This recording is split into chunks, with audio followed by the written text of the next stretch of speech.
So అలా మరి మీరు అలా చూస్తూ చూస్తూ పెరిగి మీకు అసలు ఇది ఫుల్ ఫ్లెడ్జ్ ప్రొఫెషన్గా మారడానికి ఏమైనా ఆటంకాలు వచ్చాయా ఇంట్లో కానీ? ఎందుకు వచ్చిన గొడవ, సినిమా ఇండస్ట్రీ వద్దు? లేదండి, అంటే నాకు ఇష్టం ఉండింది. మన పరిస్థితుల్లో అసలు సినిమా ప్రపంచానికి మనకు ఎటువంటి సంబంధాలే లేవు కదా, ఏం తెలియదు. అవును. దీని గురించి మామూలుగా ఇంట్లో ఎలా ఉంటుందంటే కొంచెం ఫ్రీగా మూవ్ అవుతేనే వద్దు మీరు ఇలా ఉండండి అని కొంచెం రిస్ట్రిక్టెడ్గా ఉండే ప్రపంచంలో పెరిగాం. నాకు అది ఏం తెలీదు, బయట ఎలా మాట్లాడాలి, ఎలా తిరగాలి, ఎలా డ్రెస్సింగ్, ఇవంతా పెద్దగా ఏం తెలీదు. కానీ సినిమా ప్రపంచం చూడగానే ఓకే మనం ఏదైనా సాధించగలము, ఇట్లా చేయాలి అట్లా చేయాలి అనే ఒక ఫీలింగ్స్ వస్తూ ఉంటాయి. అది అంతేగాని ఎప్పుడు ఈ ప్రపంచం ఎలా ఉంటుంది అసలు, సినిమా అంటే 24 క్రాఫ్ట్స్ ఇవన్నీ ఏం తెలియదు. సినిమా అంటే యాక్టింగ్, అందరూ వస్తారు, యాక్ట్ చేస్తారు, వెళ్ళిపోతారు. దాని వెనకాల ఎంత హోంవర్క్ ఉంది, ఎంతమంది పడుతున్న కష్టం ఉంది అనేది మనకు తెలియదు. నాకు అస్సలు తెలీదు. సరే ఏదో మనము ఒక చిన్న దీంట్లో ఒక చిన్న అవకాశం, అంటే మనం ఎక్కడో ఆశపడ్డాం కదా చిన్నప్పుడు, భగవంతుడు దానికి ఒక చిన్న దారి చూపించినప్పుడు ఎవరో అన్నారు మీరు బాగుంటారు కదక్క, ఒక యాక్టింగ్ ఫీల్డ్కి ఒక చిన్న అవకాశం ఉంది, చేస్తారా ఈటీవీలో. అప్పుడు చిన్న చిన్న షార్ట్ ఫిల్మ్స్ వచ్చేటివి. అవును అవును. మా తెలిసిన డైరెక్షన్ చేస్తున్నారు, షార్ట్ ఫిల్మ్లో చిన్న అవకాశం ఉంది, చేస్తారా అంటే అసలు ఏం యాక్టింగ్ చేసేస్తాం మనము అని వచ్చాం. కానీ ఒక కెమెరా ఉంటుంది, కెమెరా ఫేస్ చేయాలి, ఇలా చెప్పాలి, డైలాగ్ కరెక్ట్గా మాట్లాడాలి, వాళ్ళ డైలాగ్ తర్వాత మన డైలాగ్ ఉంటుంది, ఇవన్నీ ఏం తెలియక వచ్చిన తర్వాత అమ్మో ఇంత పని ఉంటుందా, మనకు అర్థం కాలేదు అని అనిపించింది. తర్వాత దీనికి హోంవర్క్ చేసేంత టైం నాకు లేదు అప్పుడు. నాకున్న ఫ్యామిలీ నేను చూసుకోవాలి, నా మీద బాధ్యతలు ఉన్నాయి. కాబట్టి ఆ ఇష్టాన్ని అలా పెట్టుకుని అప్పుడప్పుడు ఏదో చిన్న చిన్న అవకాశం వచ్చినప్పుడు దానికి నేర్చుకుంటూ. ఫ్యామిలీ చూసుకోవాలంటే మరి డబ్బులు కూడా కావాలి కదా. అంటే ఫ్యామిలీ ఉంది కానీ నా బాధ్యత డబ్బుతో కాదు కదా, బాధ్యత అంటే మీరు వాళ్ళకి నాకు పిల్లలు అప్పటికే పిల్లలు ఉన్నారు, పిల్లల్ని చూసుకుని చిన్న చిన్న పిల్లలు కాబట్టి వాళ్ళకి నా నీడ్ చాలా ఉంటుంది కదా. వాళ్ళని వదిలేసి నేను అంత టైం బయట ప్రపంచంతో స్పెండ్ చేయలేను. కాబట్టి అవన్నీ బ్యాలెన్స్ చేసుకోవడానికి నాకు కష్టం అనిపించింది. నాకు అయినా కూడా మనకున్న కోరికల్ని చంపుకోలేం కదా, ఇష్టం ఉంటుంది కదా చాలా. ఎప్పుడైనా ఒకసారి అట్లా అవకాశం వచ్చింది అనగానే ఓకే ఓకే నేను వస్తాను, ఈ టైం సెట్ చేసుకుంటాను, ఆ టైం సెట్ చేసుకుంటాను, అప్పుడు రావడము, తర్వాత డిసప్పాయింట్ అవ్వడము, ఏవో నిలబెట్టేసి వాళ్ళు ఎక్కడ కూర్చోబెట్టి ఇంత టైం అబ్బా మన ఫ్యామిలీని అంతా వదిలేయాలని మళ్ళీ బాధపడి, మళ్ళీ మనకి ఇంకా ఏం తెలియదు ఇంకా నేర్చుకుందాము ఇట్లా అని అవన్నీ ఒక ప్రాసెస్. అవును.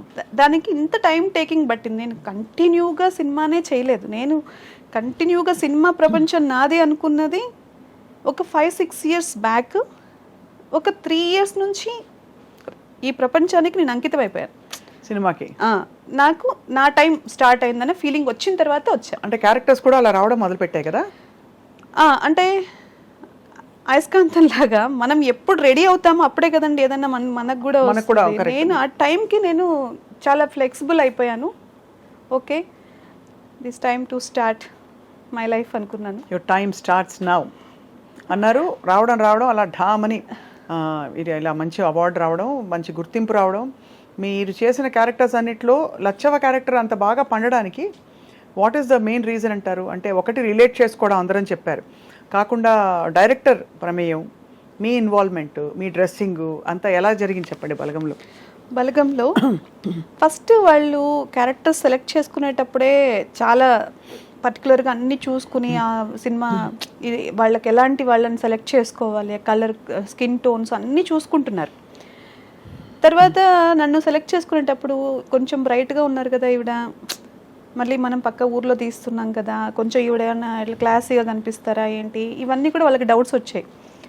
నాకు పిలిచి బలగం వేణుగారు, అప్పుడు బలగం లేదు, అదే వేణుగారు, ఇట్లా జబర్దస్త్ వేణుగారు తీస్తున్నారు అన్నప్పుడు నేనేదో షూటింగ్ నుంచి వెళ్తూ ఉన్నాను విత్ మేకప్. వెళ్ళేసరికి ఆయన సరే అనుకుంటున్నామండి, కన్ఫర్మ్గా క్యారెక్టర్ వస్తుందో లేదు తెలియదు, మేము క్యారెక్టర్ అయితే మీద అనుకుంటున్నాము అని చెప్పి ఎక్స్ప్లెయిన్ చేశారు. ఒక సీన్ చెప్పారు. సీన్ చెప్పినప్పుడు నేను అనుకున్నాను నిజంగా చాలా స్ట్రెంగ్త్ ఉంది కదా. ఇప్పుడు సినిమాల్లో క్యారెక్టర్ ఆర్టిస్ట్కి అంత క్యారెక్టర్స్ లేవు. ఒక సినిమా మొత్తంలో ఎప్పుడో వాళ్ళు వస్తారు, ఒక మదర్ గాను ఒక దీంట్లోనే అలా నిల్చోవడము, కాఫీ ఇవ్వడము, లేదా నవ్వడము, ఏదన్నా ఇలా చేయొద్దు అలా చేయొద్దు అని చెప్పడము, లేదంటే ఏదో ఒక్క చిన్న ఫ్రేమే కనిపించడానికే అవకాశం ఉంటుంది. ఫ్రేమ్ మొత్తం ఉంది, ఫ్రేమ్ లో నాకు చాలా ఇంపార్టెన్స్ ఉంది. అయ్యో ఇది ఈ క్యారెక్టర్ చాలా డెప్త్ ఉంది, ఎలాగైనా చెయ్యాలని చాలా ఆశపడ్డాను. ఆయన చెప్పగానే వేణుగారికి కూడా అదే చెప్పాను. చేసినప్పుడు ఆయన కూడా బాగా చేశారండి, వెంటనే బాగా చేశారన్నారు.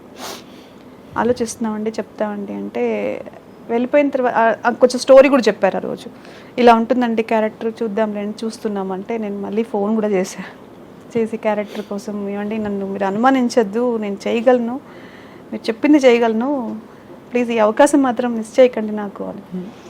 తర్వాత వెళ్ళాము. ఫస్ట్ డే ఆయన షూటింగ్ స్టార్ట్ చేసిన రోజు కొంచెం మేకప్ చేసుకుని మంచిగా హెయిర్ స్టైల్ చేసుకుని కూర్చున్నాను. అందరూ సింపుల్గా అందరూ వచ్చి కూర్చున్నారు. ఆయన పాపం నాకు ఎలా చెప్పాలో తెలీదు. మేకప్ ఎక్కువైంది, మేకప్ అసలు ఎక్కువైంది కదా, మేకప్ వద్దు, ఈ క్యారెక్టర్కి మేకప్ నాకు నీళ్ళు లేదు, మీకు అసలు వద్దు, ఫ్యామిలీ కంప్లీట్గా ఇది ఈ కాన్సెప్టే డిఫరెంట్ ఉంది అని చెప్పి ఆయన మొత్తం క్యారెక్టరైజేషన్ అంతా, మీరు చాలా సఫర్ అయ్యారు, ఇన్ని సంవత్సరాలు మీ ఫ్యామిలీకి దూరం అయ్యారు, ఇప్పుడు మీరు ఎటువంటి పరిస్థితుల్లో కొంచెం ఇదిగా కనిపిస్తే మేకప్ వేసుకుని క్యారెక్టర్ కిల్ అవుతుంది, వద్దు, మీరు ఏం చేయొద్దు, ఆ పెయిన్ మీ ఫేస్లో కనిపించాలి నాకు. మీరేమో అక్కడ ఒకవైపు అందాలలో అహో రాఘవేంద్రరావు గారి సినిమా చూసి డ్రెస్సింగ్ చేసుకోవాలని, ఇక్కడ కట్ చేస్తే అది ఇంతవరకు అయితే నాకు అంత మేకప్ చేసుకునేది ఇప్పుడు ఒక మూవీలో చేస్తున్నానండి, కొంచెం బాగా మేకప్ చేసుకుని బాగానే ఉంటుంది. అది కొంచెం అట్లా అనిపించింది, కానీ వెంటనే నాకేం డిసప్పాయింట్ ఏం లేదండి. ఆయన చెప్పింది నాకు అర్థమైంది, ఓకే వెంటనే వెళ్ళి మేకప్ తీసేసి మొత్తం హెయిర్ స్టైల్ అంతా మార్చేసి వచ్చి కూర్చున్నాను. అంతే అండి, ఇంతే. మీరు సినిమా అంతా గుర్తుపెట్టుకోండి, ఇలాగే రన్ అవుతుంది. బాగా జుట్టు గిట్టు కూడా మొత్తం ఏం లేదు, కంప్లీట్ గా ముడి వేసేసుకోవడము, ఎక్కడ హెయిర్ ఇట్లా కొంచెం కూడా ఇట్లా ఇట్లా పెట్టుకోవడానికి కూడా లేదు. ఏదో ముంగులు ఇలా వచ్చి ఇలా పడే అవకాశాలు కూడా ఉండవు కదా, అంత నీట్ అంతా ఫుల్ పౌడర్ ప్యాడ్ కూడా లేదండి. ఒక సీన్ లో ఫుల్ ఎండ, బాగా ట్యాన్ అయిపోయాం ఎండలో షూటింగ్ చేసి చేసి చేసి. శవయాత్ర ఒకటి, తర్వాత ప్రతి సీన్లో ఆల్మోస్ట్ ఎక్కువసేపు మేము ఎండలోనే ఉండాల్సి వస్తుంది. ట్యాన్ అయిపోయి బ్లాక్ అయిపోతుంది. ఇంకా వేరే షూటింగ్స్ కూడా ఉంటాయి కదా, నాకేంటంటే స్కిన్ పాడైపోతుందని ఒక చిన్న ఫీలింగ్ ఉండి, ఒక రోజు బాగా చెప్పినందుకు వేరే వాళ్ళు తెలుసుకొని డాక్టర్ దగ్గర ఇది తీసుకుని మేకప్, లేకపోతే ఫస్ట్ సన్ స్క్రీన్ వేసిన తర్వాత క్రీమ్ పెట్టుకుంటాం కదా, సన్ స్క్రీన్ లోషన్స్ పెట్టుకుని ఏదో క్రీమ్ పెట్టుకుంటే వెళ్ళగానే ఏదో మీ ఫేస్ షైన్ అవుతుందండి అన్నారు. నేను ఏం చేయలేదండి, ఓన్లీ సన్ స్క్రీన్ పెట్టుకున్నాను అంటే, లేదు ఇక అక్కడ చెమటకి ఈ సన్ స్క్రీన్ లోషన్ ఇలా గారుతుంది అనమాట. అదే అది కారి అది అలా, అది కూడా వద్దు, సన్ స్క్రీన్ లోషన్ కూడా మీరు పెట్టుకోవడానికి హక్కు లేదు ఈ సినిమాలో అన్నారు. Okay sir. అయితే మొత్తానికి అంటే బట్ అంత వర్కౌట్ అయింది కాబట్టి ఇవాళ మీకు అంత గుర్తింపు వచ్చింది ఈ క్యారెక్టర్తో కదా రూపలక్ష్మి గారు. అదైతే చాలా హ్యాపీ, ఎందుకంటే సినిమా మొత్తము ఆయన ఏం చెప్పారో, ఆయన ఏం అనుకున్నారో అది మా దగ్గర వర్క్ చేయండి. ఒక డైలాగ్ కొంచెం చెప్పచ్చు కదా మా కోసం. బాబు ఎంత పని చేసినావే, ఒక్కసారన్నా ఈ కూతురు నీకు యాదికి రాలేదనే అని ఆయన మీద పడి ఏడుస్తాను కదా. నాకు మీరు చెప్తుంటే నాకు ఏడుపు వచ్చేస్తుందండి బాబు. థ్యాంక్ యూ అండి. అది ఫస్ట్ అంటే నాకు ఎమోషన్ అంతవరకు అప్పుడే ఏడుస్తూ కూర్చుంటాను, అక్కడక్కడ కనిపిస్తాను, కానీ నా సీన్లో ఫస్ట్ మీరు ఇప్పుడు ఈ సీన్ బాగా చేయాలి మీరు అన్నారు. కామెడీ ఏంటంటే ఎక్కడ నాకు కరెక్షన్ చెప్పరు, ఆయన చెప్పేస్తారు, మనం వర్క్ చేసుకుంటూ ఉన్నాం. ఆ సీన్లో ఏమైందంటే డైరెక్షన్ డిపార్ట్మెంట్లో నాగరాజ్ గారు వీళ్ళందరూ ఉంటారనమాట, రైటర్ అయినా, వాళ్ళందరూ మాట్లాడుతూ సరదాగా నాతో అప్పటికి కొంచెం ఫ్రెండ్షిప్ అయ్యేసరికి మీరు ఇప్పుడు సూపర్ ఫాస్ట్ ఎక్స్ప్రెస్ లాగా పరిగెత్తుకుంటూ వచ్చి డైలాగ్ చెప్పాలి అన్నారు. అంటే నేను ఎంత ఇన్వాల్వ్మెంట్ అయిపోయానంటే వాళ్ళు ఏం చెప్తా చేయడానికి రెడీగా ఉన్నాను. అక్కడ వర్క్ కార్ దిగి వస్తాం ఆ సీన్లో, నేను నిజంగా సూపర్ ఫాస్ట్ ఎక్స్ప్రెస్ లాగా పరిగెత్తుకుంటూ వెళ్ళాను. ఆయన వెళ్ళిపోయాడు, ఇంకెవరు పోవడానికి సిద్ధంగా లేరు, మీరు మామూలుగా అని చెప్పి మళ్ళీ వచ్చి వేణుగారు చెప్పారు. ఆ రోజు చాలా ఫన్ అయిందను, మీరు చాలా పెయిన్తో ఇప్పుడు దిగాలి, అది ఒక్కసారి నాకు కరెక్షన్ చెప్పడం. ఆయన ఇంకెక్కడ కూడా నాకు అది కూడా మనకు వాళ్ళు చెప్పింది చేశాం, కానీ ప్రతి సీన్లో అంత కేర్ ముందుగానే చెప్పేవాళ్ళు. ఒకవేళ నేను మళ్ళీ నాకు డౌట్ వచ్చినా ఏం మొహమాటం లేకుండా అడిగేసేదాన్ని, ఓకే అండి నేను ఇప్పుడు ఇక్కడ ఇంతకు ముందు ఫీల్ ఏం జరిగింది, ఇప్పుడు ఏ సీన్కి వెళ్తున్నాము, అదంతా క్లారిటీగా ఉండేవాళ్ళము. ఆయన కూడా అసలు ఏం విసుక్కోకుండా చాలా క్లారిటీగా ఉండేవాడు. ఇప్పుడు ఎన్ని సినిమాలు అయ్యాయి రూపలక్ష్మి గారు మీకు, అంటే ఓవరాల్గా ఆల్మోస్ట్ ఇప్పటికైతే 70 to 80 మధ్యలో. మదర్ క్యారెక్టర్స్ కూడా వేశారు, కానీ మీరు ఇంత చిన్నగా ఉన్నారు కదండి. మనకు ఫేస్ అలాగే ఉన్నట్టుందండి, నన్ను అందరూ అలాగే చూడాలనుకుంటున్నా. నాకు అన్ని క్యారెక్టర్స్ చేయాలని ఉంది, కానీ అమ్మతనం ఉంది మీ మొహంలో వాస్తవం. కానీ ఎప్పుడు అనిపించలేదా ఒక చిన్న గ్లామరస్ క్యారెక్టర్ వేయాలి? నాకు అన్నీ చేయాలని ఉంటుందండి. ఇప్పుడు ఆర్టిస్ట్ అంటే ఏంటి, నన్ను ఏంటి ఇలాగే చూడాలని నేను ఎందుకు అనుకుంటాను? ఒక మదర్గానే చూడాలి, ఒక సిస్టర్గానే చూడాలి, అలా ఏం లేదు. ఏ క్యారెక్టర్ చేసినా చింపేసింది ఆ క్యారెక్టర్ అనేటట్టే అనిపించాలి ఎవరికైనా. నెగిటివ్ చేసినా నన్ను తిట్టుకునేటట్టే ఉన్నా నాకేం బాధలేదు. అక్కడ నన్ను చూడట్లేదు, వాళ్ళు నా క్యారెక్టర్ చూస్తున్నారు. కరెక్ట్ కదా, అంతే కదండి. గ్లామర్గా అంటే ఓకే, మనం గ్లామర్ కూడా గ్లామర్ మీన్స్ ఫేస్ ఎక్స్ప్రెషన్స్ అన్నీ ఉంటాయి కదా దాంట్లో కూడా. క్యారెక్టర్ చేయాలంటే మనం దానికి ఎంత ఇది ఉంటుంది, అది కష్టం నిజం చెప్పాలంటే. కరెక్ట్. ఇవన్నీ నేను ఇంట్లో నేను ఫీల్ అవుతున్నవే, ఇవన్నీ నేను చేస్తున్నవే, ఇలాంటి క్యారెక్టర్స్ అన్ని.